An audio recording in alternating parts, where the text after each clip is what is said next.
राम राम दोस्तों, आप सुनने जा रहे हैं श्रीमद् भगवद गीता अध्याय 4 के पूरे श्लोक ऑडियो में। आशा करता हूँ आप सभी इसको अनुसरण करके ग्रहण करके भक्ति की तरफ आकर्षित होंगे।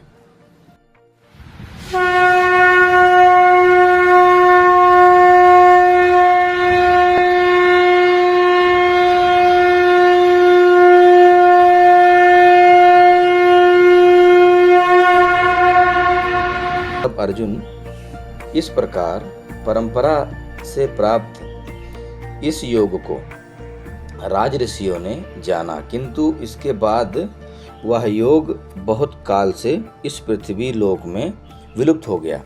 अब बीच में मैं समझाता भी रहूँगा ये किस ज्ञान की बात कर रहे हैं।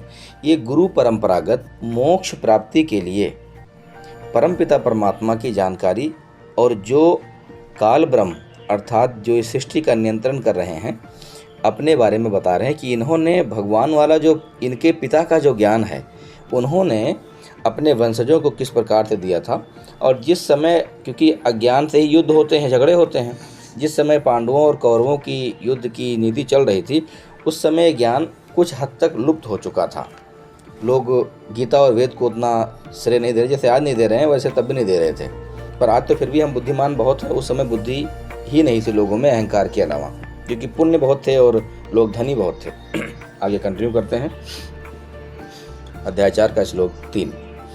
तू मेरा भक्त और प्रिय सखा है, इसलिए वही यह पुरातन योग आज मैंने तुझको कहा है, क्योंकि यह बड़ा ही उत्तम रहस्य है, अर्थात गुप्त रखने योग्य विषय है। क्योंकि बिना अंतर धैर्य के यदि गीता का ज्ञान आपको मिल भी जाए तो किसी मतलब का नहीं है। मित्रों, आप सभी जानते हैं कि भगवद गीता इतनी बड़ी समुद्र है और हमारे पुराण इतने बड़े अपने आप में महासागर हैं कि सभी इसी के गोते लगा रहे हैं। गीता के ही 4 श्लोक रट करके लोग न जाने कितनी टिप्पणी करके ठग रहे हैं, लूट रहे हैं, उनकी कोई सीमा ही नहीं रही है। लेकिन इसका सही मायने नहीं पता है। जितना सही मायना मुझे पता है मैं आप जी को बताने का प्रयास कर रहा हूँ। बाकी आगे परमात्मा जाने कि कौन से अक्षर कौन से वाणी में आपको क्या मज़ा आता है, क्या प्रसन्न आता है, क्या ज्ञान होता है। क्योंकि मज़े के लिए तो है नहीं, ये ज्ञान प्राप्ति के लिए ही है, क्योंकि ये भगवान को जानने और भक्ति करने का विषय है। आपका जन्म तो अर्वाचीन अभी हाल का है और सूर्य का जन्म बहुत पुराना है, अर्थात आपके आदि में हो चुका था। तब मैं इस बात को कैसे समझूं कि आप ही ने कल्प के आदि सूर्य से यह योग कहा था। अब छोटी बुद्धि की बात है, जिसके हाथ में शंख गदा सुदर्शन चक्र देख करके भी ये सवाल उठ जाए कि आपका तो जन्म अर्वाचीन यानी कि अभी हाल ही का है, आपने कैसे ज्ञान उनको दिया था। गुरु पे पहली बार संदेह नहीं करना चाहिए। और इन्होंने अपने, क्योंकि उस समय की बुद्धि इतनी ही थी, खान पान उसी प्रकार का था। चतुराई बुद्धि तो हमें इस कलयुग में ही मिलती है जो सबको तुरंत समझ जाए। अर्जुन के इस प्रकार से पूछने पर योगी राज ने कहा, भगवान उच्चाओ। इस प्रकार श्री भगवान बोले, हे परंतप अर्जुन, मेरे और तेरे बहुत से जन्म हो चुके हैं, उन सब को तू नहीं जानता, किंतु मैं जानता हूँ। तथा मेरा जन्म प्राकृतिक मनुष्य के सदृश नहीं होता, क्योंकि ये कभी भी ज्योत निरंजन क्षर पुरुष काल भगवान जिन्होंने गीता का ज्ञान दिया है, भगवान कृष्ण के शरीर में प्रवेश होकर के कई माँ से जन्म नहीं लेते। मैं अजन्मा और अविनाशी रूप में होते हुए भी तथा समस्त प्राणियों का ईश्वर होते हुए भी अपनी प्रकृति को अधीन करके अपनी योग माया से प्रकट होता हूँ। सत्य है ये, क्योंकि सब मैक्सिमम 2-4 लोग ऐसे हैं जो माँ के पेट से पैदा नहीं होते। पहली बात, असंग ब्रह्मांड के नायक कबीर साहब को माना जाता है, वे कभी माँ के पेट से नहीं पैदा होते। उसके बाद में ये सिर्फ दुर्गा जी, अष्टंगी, प्राकृतिक, जिनके तरह तरह के तीनों देवियों के भी नाम है और जगह जगह देवी के नाम पे उन्हीं का ही पूजा होता है। उसके बाद ब्रह्मा जी, इनका भी जन्म कभी माँ के पेट से नहीं होता, एक ही बार होता है जब दुर्गा जी के पेट से ये जन्म होते हैं, उसके बाद ये माँ के पेट से नहीं जन्मते। इन देवताओं तक तो खैर मामला है कि तीनों गुणों के देवता ये माँ के पेट से आ सकते हैं, लेकिन दुर्गा जी और ये काल, ये दोनों कभी भी एक साथ होते भी हैं तो भी नहीं। जैसे आप देखा होगा महाभारत में द्रौपदी स्वयं प्राकृतिक सनातनी देवी अर्थात दुर्गा जी का अवतार थी, और उनके साथ में भी यज्ञ से ही एक लड़का पैदा हुआ, दृष्टिद्युम्न नाम था। वो स्वयं काल था जो उनका अंग रक्षक बन करके आता है, क्योंकि दुर्गा जी का और इनका एक साथ का संलग्न है, ये अकेले नहीं रह सकते। एक्चुअली ये बातें कहीं वैसे तो लिखी नहीं मिलेंगी, ये कबीर सागर से ही उदाहरण लेना पड़ता है तभी समझ में आता है, तो इसको अन्यथा न लेकर के अपने भीतर समावेश रखें। हे भारत, जब जब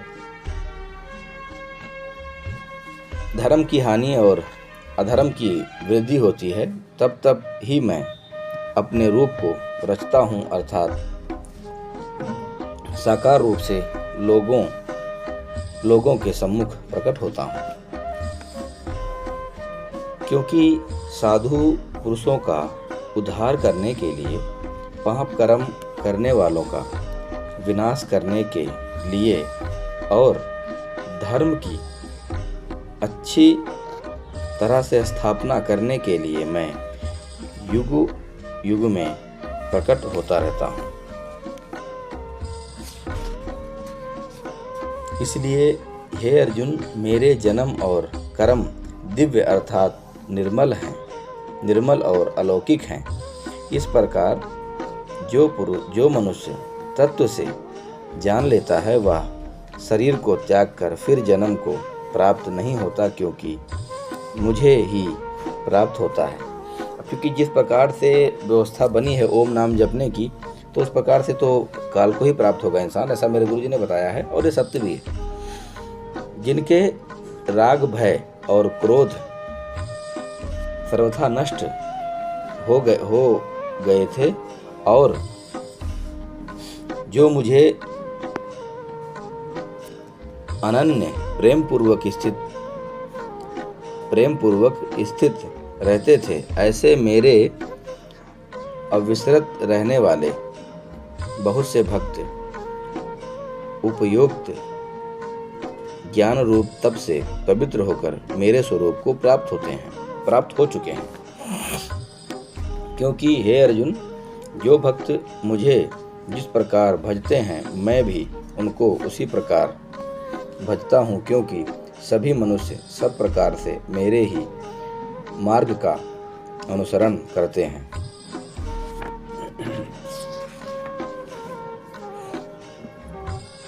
जो मुझे तत्व से नहीं जानते, वे इस मनुष्य लोक में कर्मों के फलों को चाहने वाले लोग देवताओं का पूजन किया करते हैं, क्योंकि उनको कर्मों से उत्पन्न होने वाले सिद्धि शीघ्र मिल जाती है। तथा हे अर्जुन, ब्राह्मण, क्षत्रिय, वैश्य और शूद्र, इन 4 वर्णों का समूह गुण और कर्मों के विभाग पूर्वक मेरे द्वारा रचा गया है। इस प्रकार उस सृष्टि रचनादि कर्म का कर्ता होने पर भी मुझ अविनाशी परमेश्वर को तू वास्तव में अकर्ता ही जान, क्योंकि फलों में मेरी स्पृह नहीं है, मेरी इच्छा नहीं है। मुझे कर्म लिप्त नहीं करते, इस प्रकार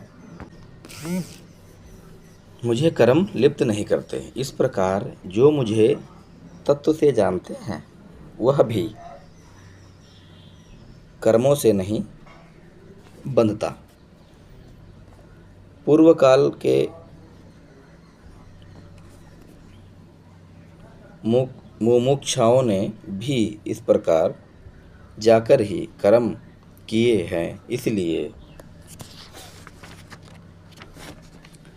तू भी पूर्वजों द्वारा सदा से किए जाने वाले कर्मों को ही कर। परंतु कर्म क्या है और अकर्म क्या है, इस प्रकार इसका निर्णय करने में बुद्धिमान पुरुष भी मोहित हो जाते हैं। इसलिए वह कर्म तत्व है, तुझे भली भांति समझ कर कहूँगा, जिसे जानकर तू अशुभ से अर्थात कर्म बंधनों से मुक्त हो जाएगा।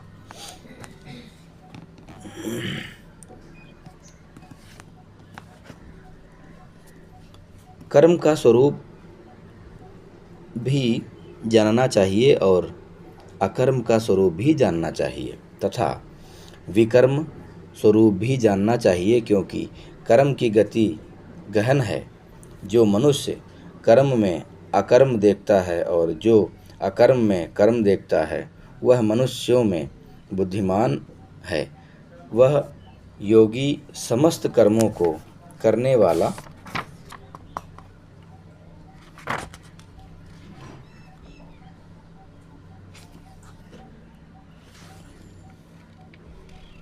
और हे अर्जुन, जिसके संपूर्ण शास्त्र सम्मत कर्म बिना कामना और संकल्प के होते हैं तथा जिसके समस्त कर्म ज्ञान रूप अग्नि के द्वारा भस्म हो गए हैं, उस महापुरुष को ज्ञानी जन भी पंडित कहते हैं।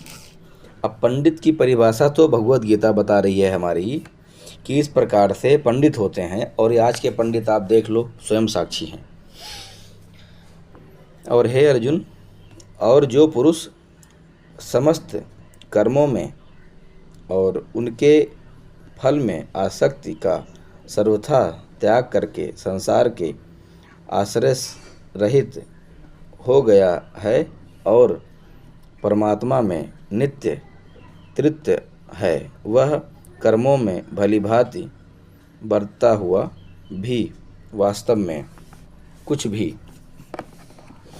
नहीं करता, और जिसका अंतःकरण और इंद्रियों के सहित शरीर जीता हुआ है और जिसके समस्त भोगों की सामग्री का परित्याग कर दिया है, ऐसा असहारित पुरुष केवल शरीर संबंधी कार्य करता हुआ भी पाप को नहीं प्राप्त होता, और जो बिना इच्छा के अपने आप प्राप्त हुए पदार्थों में सदा संतुष्ट रहता है, जिसमें ईर्ष्या का सर्वथा अभाव हो गया है, जो हर्ष शोक आदि द्वेषों से सर्वथा अतीत हो गया है, ऐसे सिद्ध और असिद्धि में सम रहने वाला कर्मयोगी कर्म करता हुआ भी उनसे नहीं बंधता, क्योंकि जिसकी आसक्ति सर्वथा नष्ट हो गई है, जो देह विमान और ममता से रहित हो गया है, जिसका चित्त निरंतर परमात्मा के ज्ञान में स्थिर रहता है, ऐसे केवल यज्ञ संपादन के लिए कर्म करने वाले मनुष्य के संपूर्ण कर्म भलीभांति विलीन हो जाते हैं। जिस यज्ञ में अर्पण अर्थात शूद्र आदि स्त्रुत्व आदि भी ब्रह्म है, और हवन किए जाने योग्य द्रव्य भी ब्रह्म है, तथा ब्रह्म स्वरूप कर्ता के द्वारा ब्रह्म रूप अग्नि में आहुति देना रूप किया भी ब्रह्म है। उस ब्रह्म कर्म में स्थित रहने वाले योगी द्वारा प्राप्त किए गए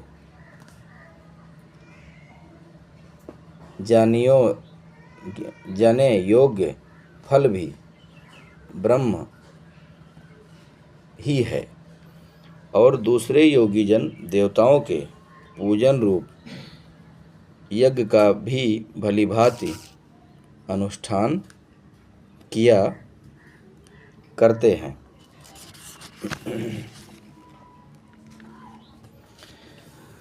और अन्य योगीजन परब्रह्म परमात्मा स्वरूप अग्नि में अभेद दर्शन रूप यज्ञ के द्वारा ही आत्मरूप यज्ञ का हवन किया करते हैं। अन्य योगीजन श्रोत्र आदि समस्त इंद्रियों को संयम रूप से अग्नि में हवन किया करते हैं, और दूसरे योगी लोग शब्दादि समस्त विषयों को इंद्रिया रूप अग्नियों में हवन किया करते हैं। दूसरे योगीजन इंद्रियों की संपूर्ण क्रियाओं को और वर्णों की समस्त क्रियाओं को ज्ञान से प्रकाशित आत्मसंयम योगी रूप अग्नि में हवन किया करते हैं। कई पुरुष द्रव्य संबंधी यज्ञ करने वाले हैं, कितने ही तपस्या यज्ञ करने वाले हैं, तथा दूसरे कितने ही योग रूप यज्ञ करने वाले हैं, और कितने ही अहिंसादि दीक्षण व्रतों से युक्त यतनशील पुरुष स्वास्थ्य ध्येय रूप ज्ञान यज्ञ करने वाले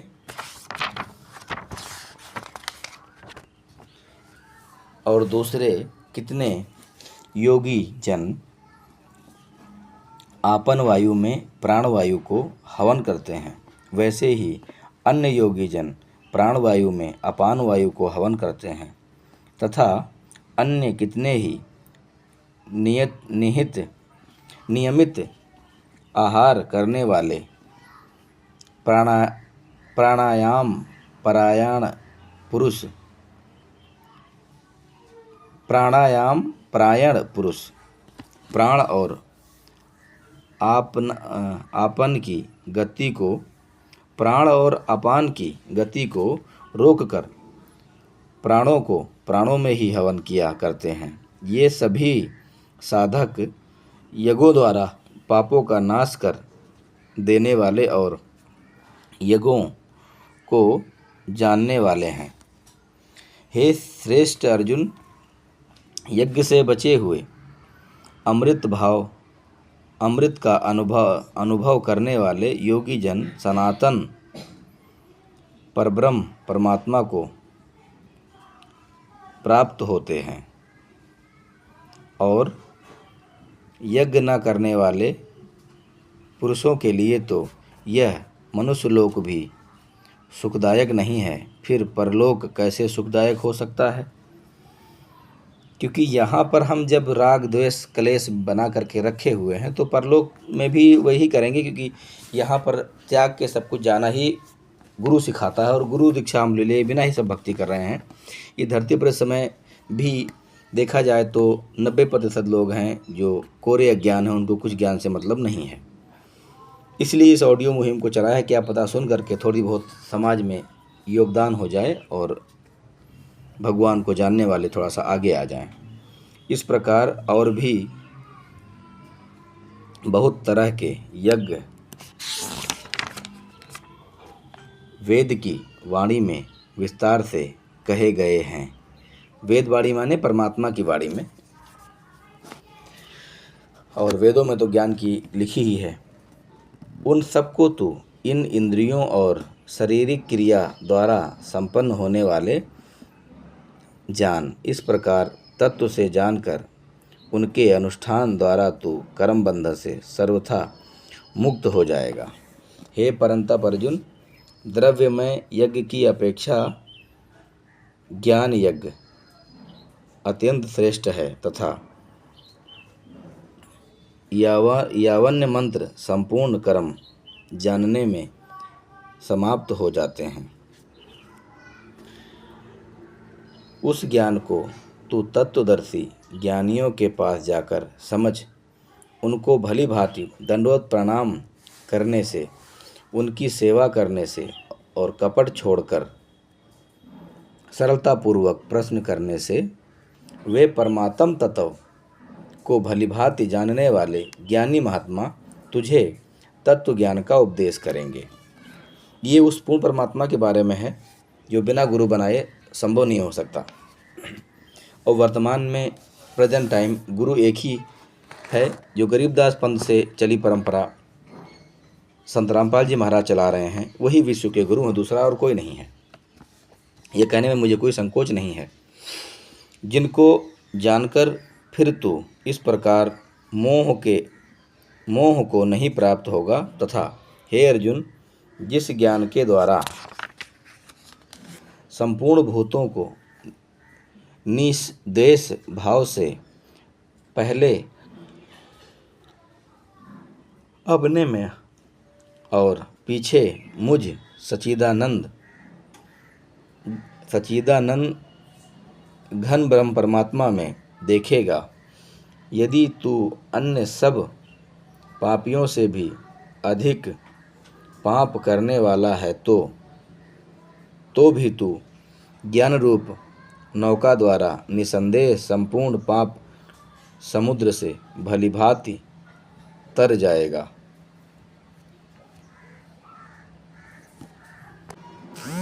अच्छा, अध्याय 27 में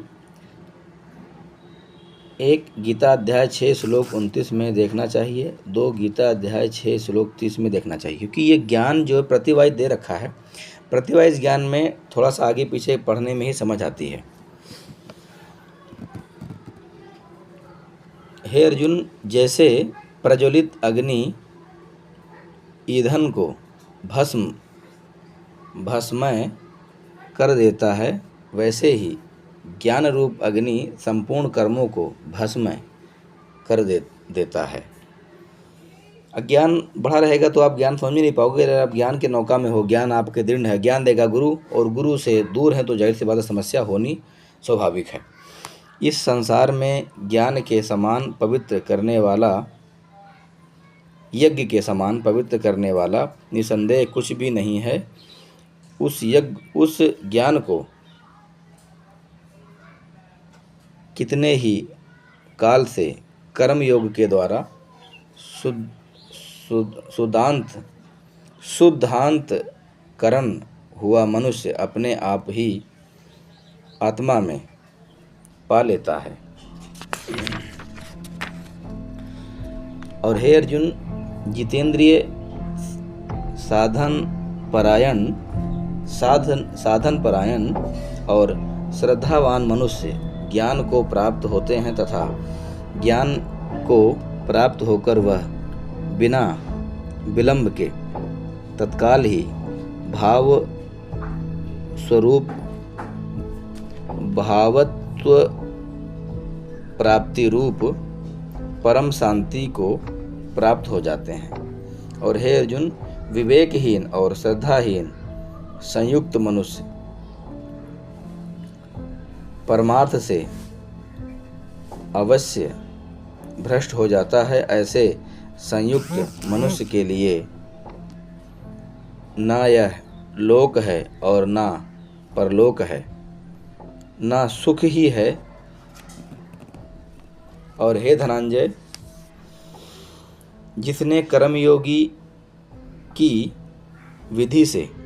की विधि से समस्त कर्मों का परमात्मा में अर्पण कर दिया है और जिसने विवेक द्वारा समस्त संशयों का नाश कर दिया है, ऐसे